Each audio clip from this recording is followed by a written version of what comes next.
Musuma Junior toina Manyi Gakisajja. You see, poor women.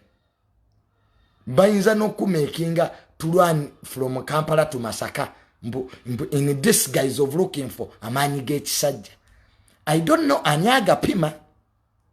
Anya pima Manyi Gakisajja. Wa wegatandikira ne wegakoma. I don't know. Is there a machine in this country? Epima Manyi Gakisajja. Gage chikazi gogaliwa. Because I keep on hearing toina Manyi Gakisajja, toina Manyi ga Manyi Gachikazi galiwa. Where is women power? Kwa mustaire ezimu ezawuliri. Wetagisa wa Manyi Gachikazi gogalina. Nzi ono nino mwala gwe nali naye. Nemuga kati nange kandabe ku Manyi Gachikazi. Nemuga adda waggulu. Yamala yedda chikezo na agwa wali. I told her, step on top.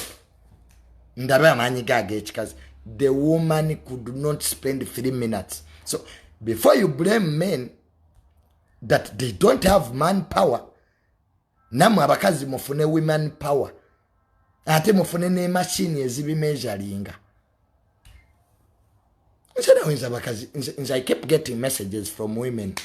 Umanya abakazi abatalina sente muyino obudde. You umpandikira message kumacha, nonziramu ku 7, nonziramu ku 11.